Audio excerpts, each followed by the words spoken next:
So నాకు ఇక్కడ okay ఒక అయితే క్వశ్చన్ ఉందండి మంకీ గారికి. ఇప్పుడు మన కాన్స్టిట్యూషన్ హిందువులకి ఎగైనెస్ట్ గా రాశారని చెప్పేసి అన్నారు. అలాగే మరి ఇప్పుడు హిందువులకు అగైన్స్ట్ గా కాదండి, హిందువులు కలవటానికి వీలు లేకుండా. అదే కలవడానికి వీలు లేకుండా రాశారన్నారు. ఇప్పుడు మరి మనం కలవగలమా అలాంటి కాన్స్టిట్యూషన్ ఫాలో అవుతూ? సో ఎవరు మాట్లాడకపోతే మాటలు ఎలా పుట్టేయండి? కలవకపోతేనే ఎంత జరిగిందా? ఇంకా జరుగుతుంది. ఇప్పుడు ఈ ప్యానెల్లో మనందరం కలిసాం కదండి. నేనైతే ఏదైనా పాజిటివ్ నోట్లోనే తీసుకుంటానండి. ఈవెన్ చెడు జరిగినా దాన్ని మంచిగా ఎలా వాడుకోవాలి అన్న ఆలోచనలోనే ఉంటాను. ఒకసారి ఆలోచించి చూడండి, హిందువులు కలుద్దాం అనుకుంటేనే జస్ట్ కలుద్దాం అనుకున్నారు, ఇంకా గట్టిగా కలవను కూడా కలవలేదు. 10 ఏళ్లలో దేశంలో ఎలాంటి మార్పులు వచ్చినాయో మీరు చూస్తూనే ఉన్నారు. సో అనుకుంటేనే అవుతుంది అంటే అంటే అయిపోయినట్టే సార్. అయితే మా థింకింగ్ మంకీ గారికి హైందవుడి క్వశ్చన్ నేను వేస్తున్నానండి. హైందవుడి గారి క్వశ్చనే నా వర్షన్లో వేస్తున్నాను.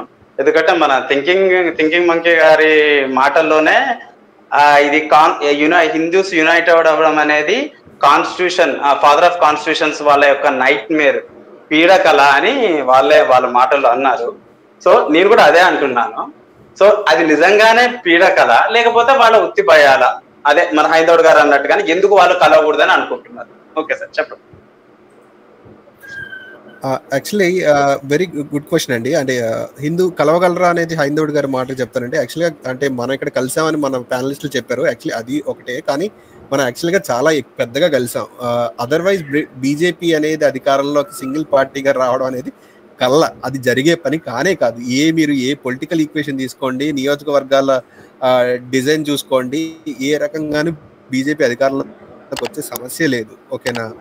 కానీ బీజేపీ అధికారంలోకి వచ్చింది అంటే ఈవీఎంల వరకు వచ్చిందని అపోజిషన్ అంటారు, అది వేరే పక్కన పెడితే హిందూ యూనిటీ జరిగింది. దీనికి కారణం ఏంటంటే జస్ట్ ఒక ముక్కలో చెప్పేస్తాను, తర్వాత క్వశ్చన్కి వెళ్తాను. హిందూ యూనిటీ అంటే బేసికల్లీ అంటే హిందువుల్లోని క్షాత్రధర్మ అనేది డిఎన్ఏలో ఎన్కోడ్ అయిపోయింది. ఒక కార్నర్ పుష్ చేస్తే వాళ్ళు ఆటోమేటిక్ గా they rise up against it అనమాట.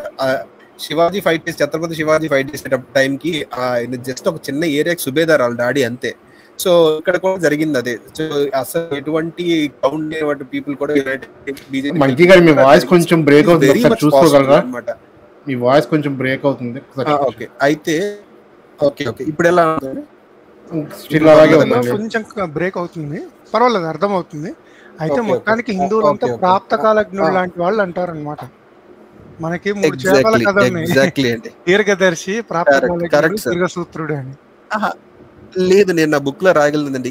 హిందువులు ఈ ప్రాప్త కాలజ్ఞాన్ని దీర్ఘదర్శిలోకి వెళ్లాల్సిన అవసరం ఉంది. ఎగ్జాక్ట్ యాక్చువల్ గా ఈ కథ రిఫరెన్స్ తోనే నేను అసెస్ చేస్తున్నాను, అదే మాట మాట్లాడి నేను మనసులో చెప్పారు. కరెక్ట్.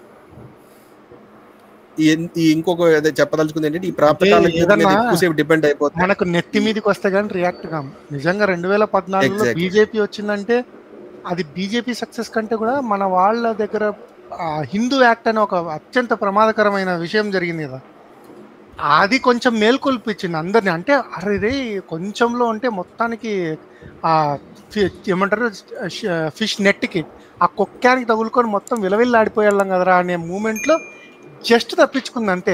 బీజేపీ గెలవాలని కాదు, జస్ట్ అలా తప్పించుకుంది.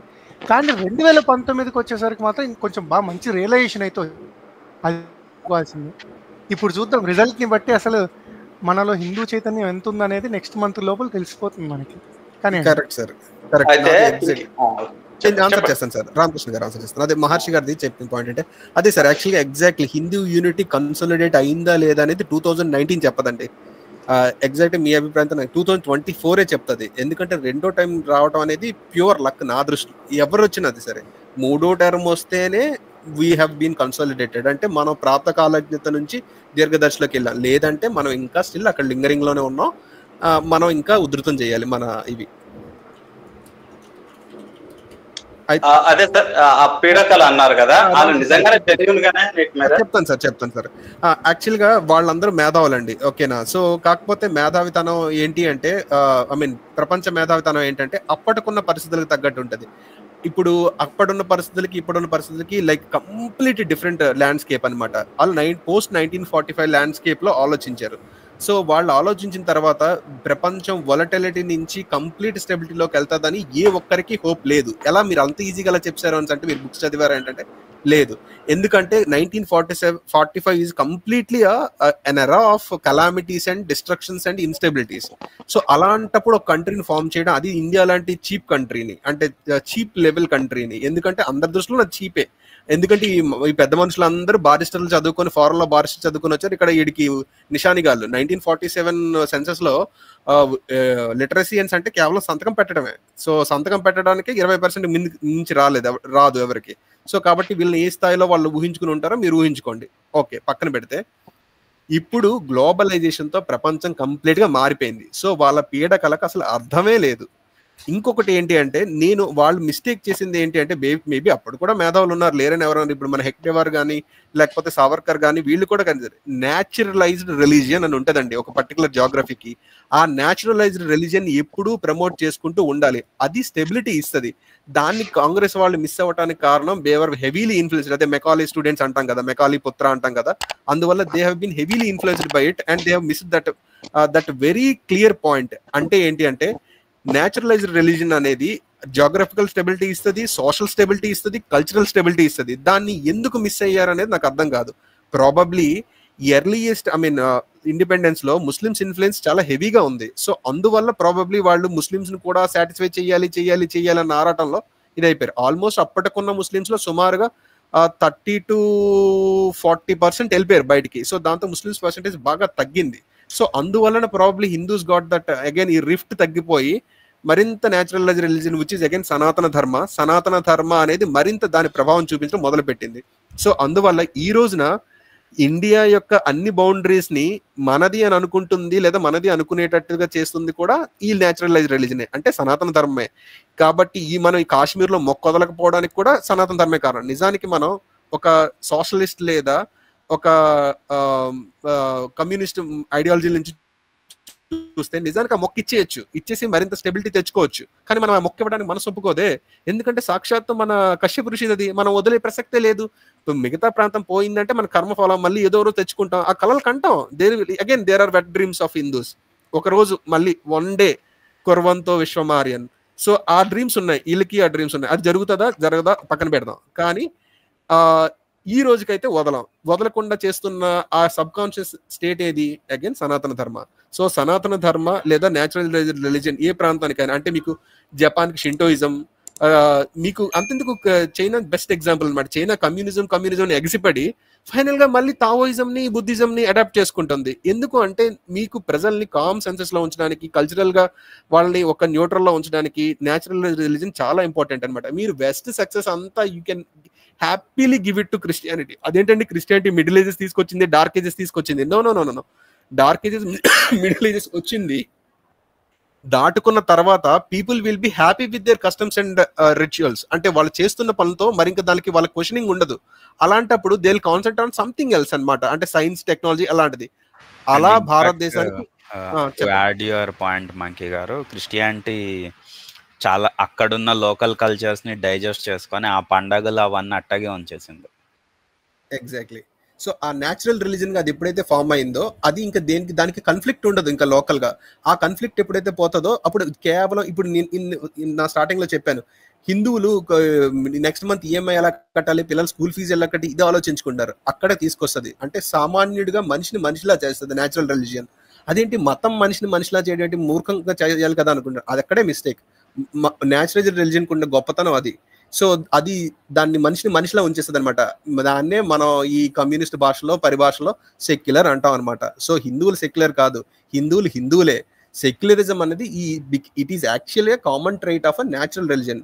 మీకు ఈ రోజున వెస్ట్ లో క్రిస్టియన్స్ కదా, ఇదే హార్డ్ కోర్ క్రిస్టియన్స్ కదా, తోలు తీశారు కదా ముస్లిమ్స్ కి. ఇక్కడ జెరూసలేం వార్స్ లో కానీ, క్రోసీడ్స్ లో కానీ పోప్ పిలిస్తే ప్రతి ఇంటి నుంచి మనుషులు వెళ్ళారు కదా. మరి ఈరోజు ఎందుకమ్మా రెఫ్యూజీస్ ని అరబ్ కంట్రీస్ నుంచి మిడిల్ ఈస్ట్ నుంచి ఎలా చేస్తున్నారు? There lies the answer. It has become naturalised religion. They are no more Christians, they are seculars, అంతే. అదే బాధ ఇప్పుడు హిందూస్కి ఉంది. కానీ హిందూస్ లో ఇప్పుడు because of Muslim consolidation rift వస్తుంది, because of Christian consolidation conversion problems వస్తుంది. అందుకు హిందూస్ ఆర్ బికమింగ్ హిందుత్వ. అప్పుడు సెక్యులర్గా ఎవరైతే ఇప్పుడు ఇంతవరకు కామ్గా లైఫ్ అనుభవించారో వాళ్ళకి నొప్పి వస్తుంది. కానీ ఈ నొప్పి ఏంటంటే ఇది షార్ట్ టర్మ్. మీరు అదే ఐ మీన్ అర్థం చేసుకుని హిందూ సైడ్ తీసుకోకపోతే మరింత కలామిటీలోకి వెళ్ళిపోతారు. Be with Hindu side and support Hindu cause so that again you bring normalcy to the religious landscape of this subcontinent. Otherwise, we will go into a turmoils similar to the 1948 or 1947.